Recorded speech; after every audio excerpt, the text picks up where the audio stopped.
Hi, I'm Raylyn Worcester, and this is Spreading the Word. That's Word with a capital W, as in the written Word, the Bible, and the Word made flesh, Jesus Christ. I am reading to you from my mini novel, Fifth Time's the Charm. So far, we have seen First Time, which was the marriage to Brad. Second Time, the marriage to Grady. Third time, the marriage to Robert, which ended with his death. And now she is about to embark on fourth time, the wedding to Giovanni. So, without further ado, let's pick up with Fifth Time's the Charm, fourth time, wedding day. It was the most beautiful wedding she had ever seen, let alone had. Another perk of being Lowe's legend was that they comped her wedding at the five-star resort where she worked. The wedding would be held on the upper terrace, a green lawn flanked by rose bushes in full bloom, with the resort's all-natural 80-foot waterfall in the background. To each side of the wedding arch, which she and Giovanni had decorated with flowers matching her bouquet, stood an ice sculpture swan, a wedding gift from the executive chef of the resort's restaurant, which he and his staff had carved.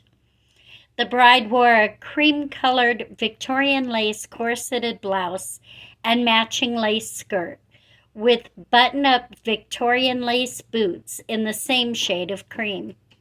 She wore a Victorian-style hat with a quarter veil and carried a matching parasol. Her son was a groomsman, her daughter her matron of honor, and her boss walked her down the aisle, the same boss who had driven her home when Robert died.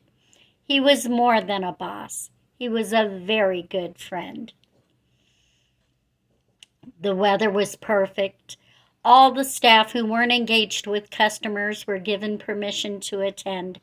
Giovanni's family from Yuma were there, as were hers from Phoenix. The bride and groom had written their own vows, and the ceremony was short and sweet. When they said, "I do," a dove landed in the tree behind the couple. She, recognizing the dove as a symbol of the Holy Ghost, thought it was God giving his blessing upon the union. It was as perfect a wedding as one could be. As upscale and fancy as the wedding was, the reception was just the opposite. They had planned it that way.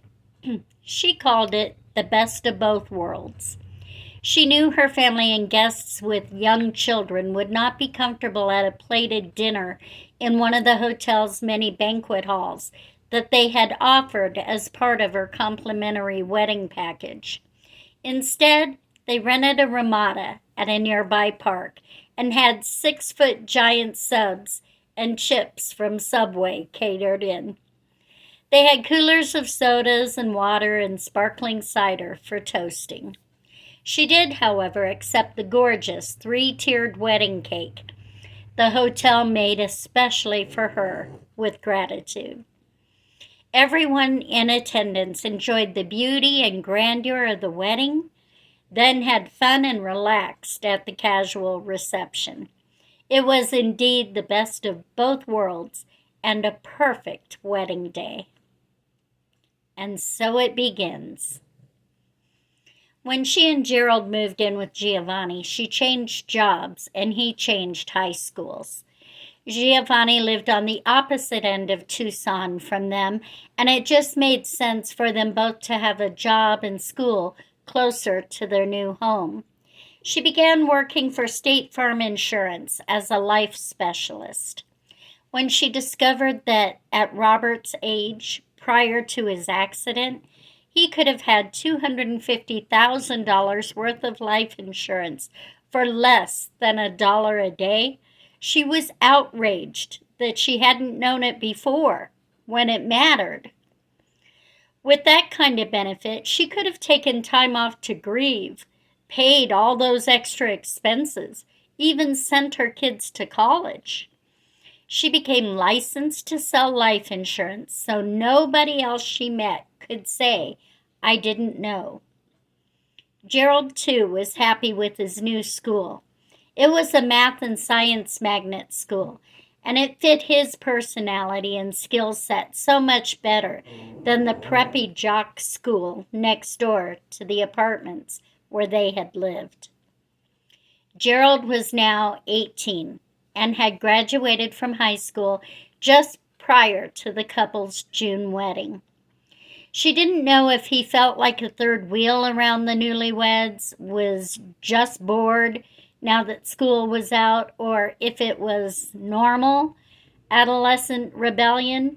But for whatever reason, her son had been staying out late with friends, was being a little disrespectful to his mom, and one evening came home drunk.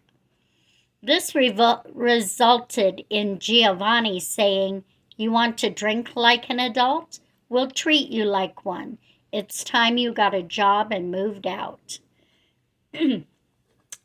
Giovanni had held a job as a red shirt at AutoZone and used his connections there to get Gerald a job. Then his mom helped him find a studio apartment that he would be able to afford if he was responsible and planned his finances right. She paid the first month's rent, security deposit, and utility deposit and got him started. She also helped him find some used furniture. And then, just like that, he was on his own. She became busy with her new life, with her new husband, and her son created his own several miles away. He valued his independence and liked having his own place, and she liked having her husband and their home to herself. It seemed like a win-win. She wouldn't discover until years later how difficult it was for her son, who was in no way prepared to live life on his own. She wouldn't realize until it was too late that she had essentially abandoned her son and replaced him with a man who would turn out to be not worth the trade-off. But for now, she was happy, and she believed her son was too. When Gerald's lease was up, he wanted to go to college. He wanted to become a computer engineer. His mom had lost her widow benefit when she remarried, but had socked some money away, so she paid for his first year at the University of Arizona in Tucson, and he lived in a dorm there. With her son safely away at college, she felt free to make some changes too. Giovanni owned a home in Wilcox, which sat unused while he lived in Tucson. When his last wife left him, he escaped the memories there and found a job and a place to rent in Tucson. Now, with a new wife, he wanted to move back to the nice ranch-style home on its corner lot. The couple moved to Wilcox. He got a job once again at AutoZone, and she became life specialist for the State Farm agent in town. Both jobs were within walking distance from their house. Giovanni let her redecorate the house however she liked. This was the first non-rented place she had lived, and with that came the freedom to really make the place her own. She picked out paint and border, which was popular then, and he laid tile and flooring, and together they created a home which would be theirs instead of his. After Gerald's first year at university, she could no longer afford to pay for school. It was her hope that he would apply for some grants, and had even shown him how to do it. But the college life proved to be too big a pull for Gerald to resist. He spent a lot of his time on campus partying with friends, and academics took a back seat. Now, with school out and no means to go back, he was at loose ends. He came to stay in a spare room with his mom and Giovanni for a while. That didn't work long for several reasons. Wilcox was a small town and there wasn't much for him to do. He was bored. He'd also been on his own long enough that he didn't feel like he should have to obey his parents' rules any longer. The solution came from an unexpected resource. Grady had been telling his son about life in the Air Force. He told him he could earn his GI Bill and complete his schooling at the government's expense. The decision was made. He would join the Air Force. Gerald went from Wilcox to basic training, and like that, he was gone again. Opportunity knocks. The following year, Giovanni was made an offer he couldn't refuse. The owner of a tire and auto shop in town wanted to retire, and having known Giovanni since the days of his previous marriage, asked him if he'd like to take it over. Giovanni had seen how busy the shop was, and how its owner always walked around with a wad of $100 bills in his pocket. It seemed a very attractive offer to him. Since losing the widow's benefit, money had not been tight with them, both working, but did not stretch far enough to eat out all the time like they had in their dating days, or allowed them to buy extra things they wanted. He had a taste of financial freedom, and he wanted it again. This seemed like the way to do it. She was not so sure. "Let's meet with him and get details," she suggested. They all sat down at a restaurant to talk. She immediately brought up the fact that they had no money to put down on a business and did not want to take out a loan to buy one. So while it was a nice dream, the owner interrupted her. "I'm in a bind at the moment," he shared.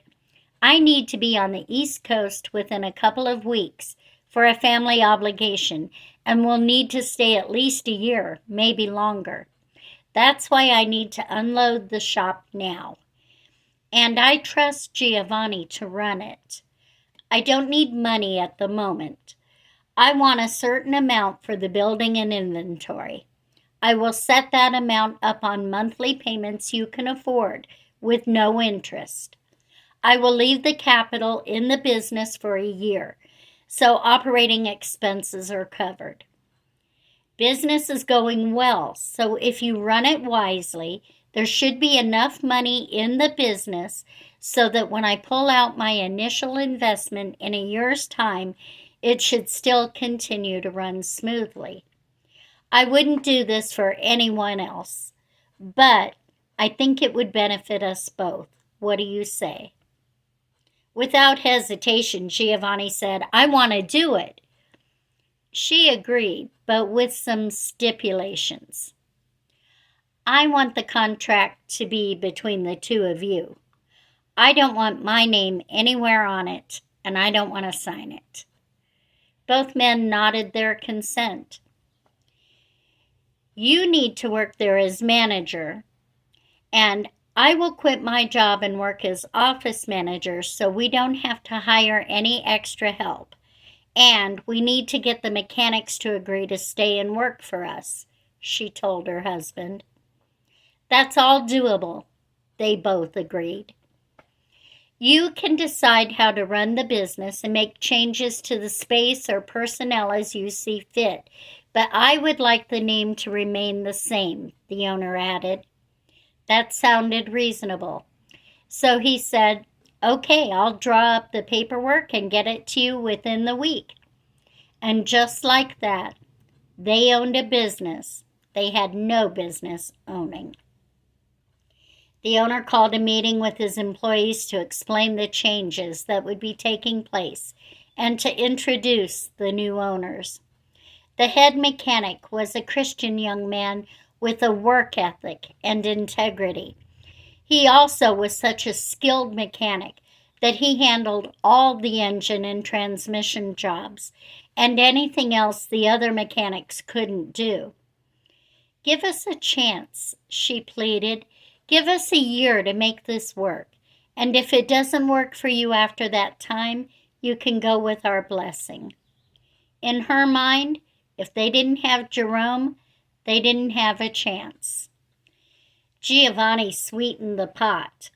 "I want to remodel the waiting room to make it more comfortable for customers, and will include an employee break room with a coffee pot and refrigerator in the renovation," he offered.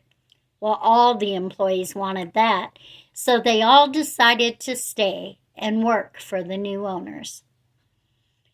They did make the renovations out of the money already in the business. "It will have to be replaced," she reminded her husband. "He's going to pull that out in a year." "Plenty of time," Giovanni said confidently. Both spaces were a big hit, and business and productivity both increased. She thought for the first time that maybe they could make a go of the business after all.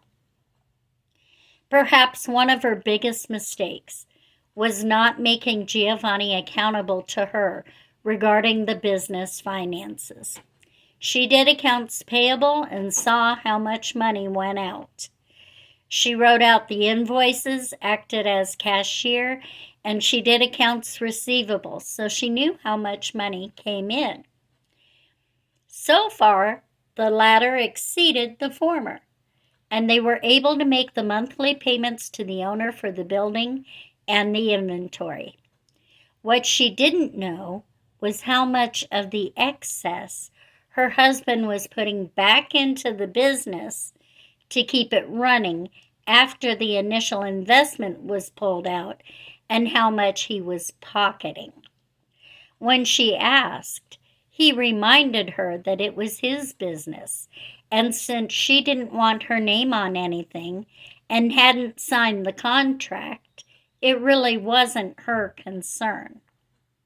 Although she was concerned, because what affected him affected her, she conceded the point and let it go. Giovanni was suddenly a big man in a small town, a business owner just like the previous one, with a wad of $100 bills in his pocket.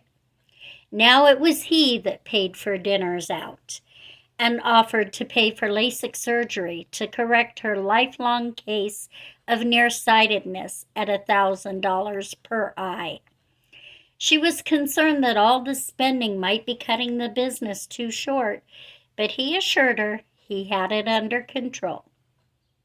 As she feared, when the previous owner pulled out his initial investment, there was not enough money put back into the business to keep it running.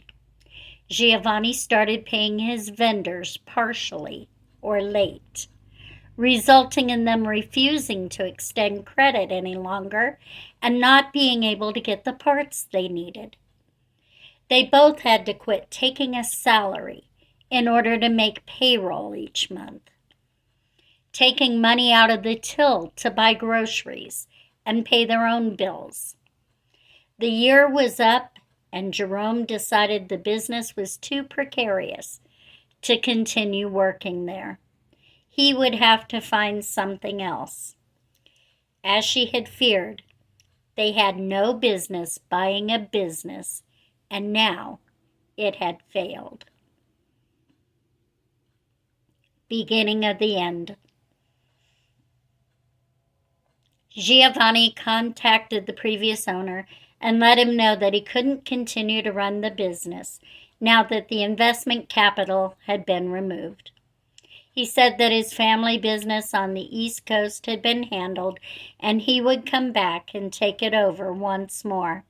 He graciously permitted the couple to quit making the monthly payments for building and inventory, though the amount they had agreed upon had not been totally paid.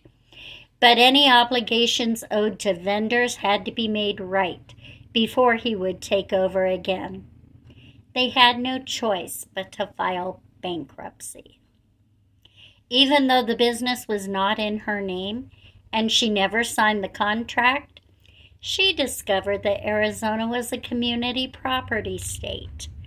That meant that any assets the couple had acquired since their marriage belonged to them both equally, as did any debt they incurred. It didn't matter if it wasn't her business. Giovanni was her husband, so she was equally liable. Her credit score plummeted from 812 to below 500.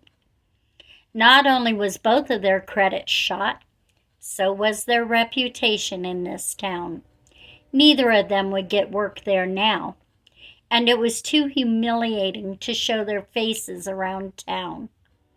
They slunk back off to Tucson, leaving the Wilcox house empty once more. When it had become apparent they'd be returning to Tucson, she called the State Farm agent she'd worked for after leaving the resort. He would gladly rehire her, he said, and would even pay the fee to have her license reinstated. They found a very inexpensive apartment just 1.25 miles away from her job and started over. Unfortunately, Giovanni was not as resilient as she. His confidence was badly shaken. He was afraid to try to work again, afraid he would fail anything he attempted to do. He got a job delivering pizzas that lasted 2 days. His first day on the job, he got lost trying to find the house, was late, the pizza was cold, and the customer refused to pay. He quit immediately. After that, he refused to try anymore. His lips started to tremble when he talked again. This time, it wasn't endearing. He saw a doctor and was prescribed depression and anxiety medications. From then on, he stayed home while his wife worked 2 jobs to pay the bills. She worked for State Farm during the week and took on house cleaning on the weekends. To say their apartment was in a bad part of town would have been an understatement. Drug deals were operating in the stairwells. The elevators smelled like urine. The grounds were littered with trash, and the outer walls were graffitied. When they had looked at these apartments before committing to rent, they were shown a model apartment that was furnished really cute. They saw the part of the complex you could see from the street, which offered no clue to what the rest of it was like, the part they'd actually be living in. It felt like bait and switch, but by then the lease had already been signed.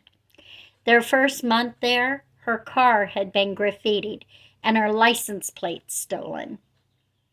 The only thing keeping her from being terrified to live there was the presence of Giovanni. He was a big guy no one wanted to mess with, so people left them alone. While she worked day and night, Giovanni spent a lot of time on his laptop. That wouldn't have been an issue if he didn't hurriedly shut the lid whenever she walked by. When she asked what he was doing, he was evasive and turned it back on her. What kind of wife doesn't trust her husband? I'm just chatting with friends. Then why shut the lid when I walk by? She asked. Can't I have friends? Do you have to witness all of my conversations? Aren't I entitled to any privacy? Just because you make the money again, now I have no rights? She sighed and let it go. Since they moved back to Tucson, something else had changed. They were no longer intimate. It hadn't just declined. It had stopped completely. When she asked why, he handed her his anxiety and depression medication bottles. They clearly stated that sexual side effects were likely, including decreased desire and ED. Well, at least it wasn't because of her. she rationalized. In an effort to help her daughter and her husband, when Jody decided to take a trip to visit grandchildren in Florida, she asked Giovanni if he wanted to house sit for her. She would pay him to stay at her house in Benson for a week, check her mail, water her plants, etc. She knew her daughter couldn't go because she had to work, but the extra income surely couldn't hurt, could it? He agreed, and she was grateful. She hadn't realized how tense the atmosphere in the apartment had become until the week he was gone. She came home after a long day, took a hot bath, watched some TV, and just relaxed. She caught up on sleep she hadn't realized she'd been missing and got rejuvenated once more. When he returned home again, the tension came back with him. He seemed to despise everything she said and everything she did. She suspected he was just miserable with himself and with his life, but took it out on her.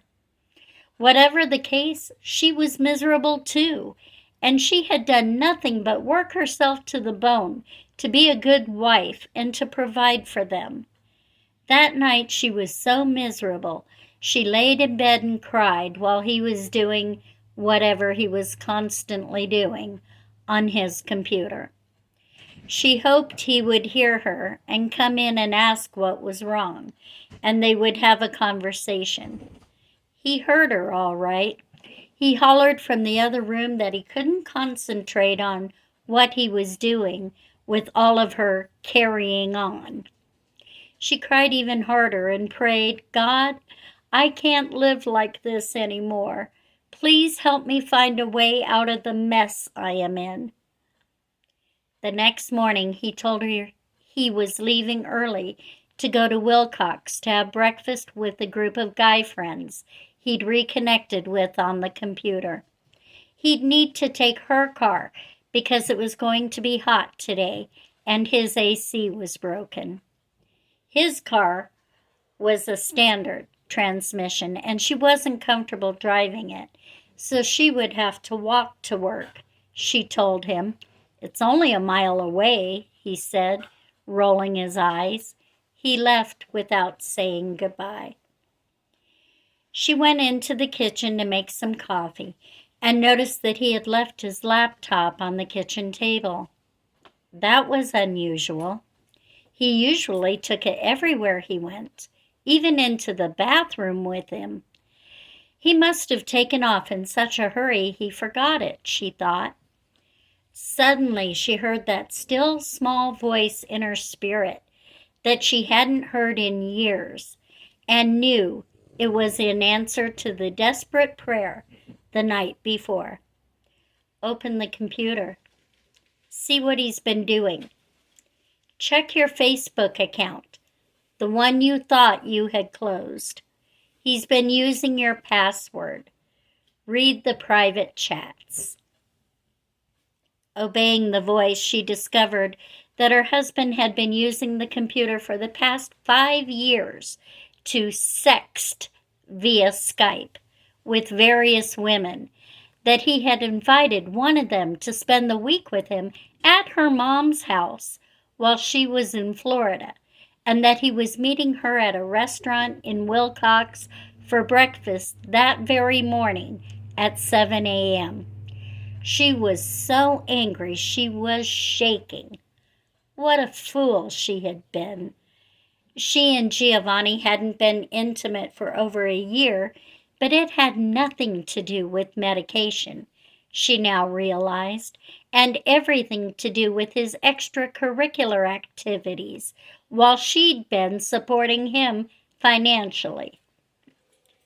She took a deep breath to calm herself, and when she was certain he would be at the restaurant, she called her husband. "Hi, honey," she said in a deceptively calm voice. "I just heard a great joke I know you and your guy friends will love. Put the phone on speaker so I can read it to you." He complied, but instead of a joke, she started to read his private chats out loud so everyone near him in the restaurant could hear them. When she figured he'd been humiliated enough, she said, "Come home and get your shit and your car and leave the keys to my car and the apartment on the kitchen table. When you get one, leave a forwarding address on my voicemail so I know where to have divorce papers delivered. I don't ever want to see your face again." She hung up the phone, shaking, and wept. Then she went through the entire apartment and put everything he owned, starting with his computer and his clothes, in a pile on the living room floor. She found their wedding album and tore out every page, ripping them to shreds and dumping it on the pile. Lastly, she tore up their marriage license. Unfortunately, she'd not been aware that you need a marriage license in order to get a divorce. She would have to wait for a duplicate to arrive before she could proceed. But it didn't matter. The marriage was over. And that completes Fourth Time. Well, Fourth Time definitely was not the charm, was it? And after all that, can you believe she's going to have a fifth time? Well, you'll want to tune in. Next, we'll read the hiatus between fourth and fifth time and find out just how that might come to be. If you're enjoying the story, please remember to like, share, and subscribe. And in that way, you're helping me spread the word. Thank you. God bless.